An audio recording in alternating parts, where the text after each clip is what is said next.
My name is Gene Detherage Jr. I am a person who's been living in long-term recovery since July of 2014, and today I am a father, an employee, and a grateful servant to my community. Active use for me was a day-to-day nightmare, especially spiritually.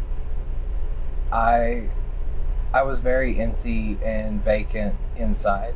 Um, every waking moment was painful, from my mental health, my emotional health, my physical health.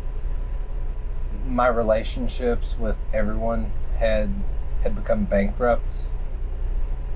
A lot of difficulty in the early years. Father had severe alcoholism. He was in his late stages of his alcoholism when I was in my teenage years. My mother suffered from severe treatment-resistant mental illness, paranoid schizophrenia, really from the time I was about 5. And so, those experiences, they left a lot of wounds. And I was about 14 when I used for the first time. And when I did, it was a profound experience. It was the first time I could recall in my conscious life that I was okay with who I was and who everybody else was, and the stuff that was going on in the world. Like, I was at peace. And I'll never forget, in that moment, I had the thought, clear as a bell in my mind, that I never want to be without this again. And, from that point until I found recovery, I dedicated every talent, every ability, every dollar that I had to accomplishing that goal, to not be without that sensation, that peace. I'll never forget, I had my oldest son. He had been born by that time. I missed his birth because I was incarcerated. And I was living by myself in a closet-sized apartment in Louisville, Kentucky. And the room was infested with bed bugs. And I had a very menial job. But I had this mini fridge that was like in arm's length of the bed. And so whenever I was home, I could just reach over to that mini fridge and grab another drink. And I remember laying in that bed, and the reality of the situation just hit me so profoundly. I realized that no matter how badly I wanted to change, because I thought I had tried, and I had, that one of 3 things was going to happen in my life. This was just what was going to happen. I was either going to live quite a while and die from the complications of alcohol and drug use. I was going to do something again, and I was going to be incarcerated for the rest of my life, or I'd die in some sort of car accident or violent altercation or something. And I remember accepting that, and I lived in that acceptance of that despair and what I thought would be my final reality for about a year, and it was very dark. Eventually I did get in legal trouble again, but I was very lucky. My state, about 7 years prior, had established this whole network of these big recovery houses, and my judge saw fit to allow me to go to one in Moorhead, Kentucky, called the Moorhead Inspiration Center. And it was a peer-led, peer-driven, social model recovery housing program. And while I was there, I learned so much. I mean, first and foremost, I learned that what was going on with me wasn't a moral failing. And it also was not because I didn't want to have a different life. I mean, I had willpower.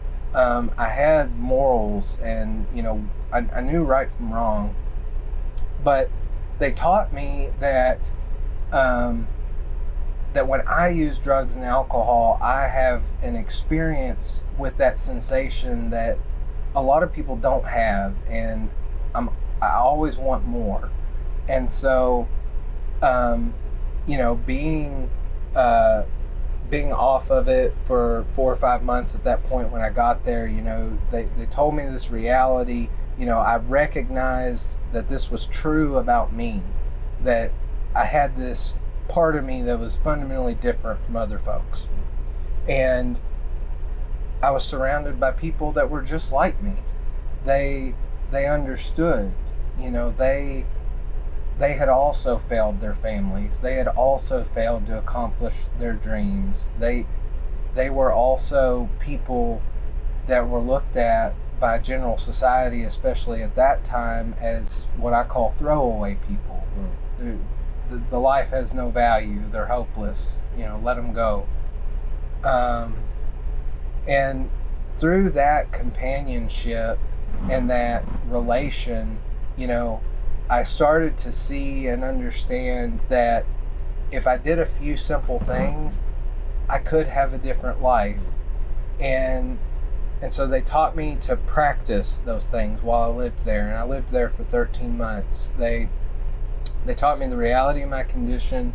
They gave me some simple actions that I could take to start to change as a person. And I took those actions and I experienced internal relief, internal peace by taking those actions. And, you know, I still regularly attend meetings. I still regularly work very hard to be of service to my community and other individuals that deserve the opportunity to recover like I had. And I work very hard to try and get those resources for that community, both back home and then later on at my state level and now sometimes on a national scale. I'm very grateful, very honored that I get to be a stand-in for my brothers and sisters, so that they have an opportunity to get what I was given.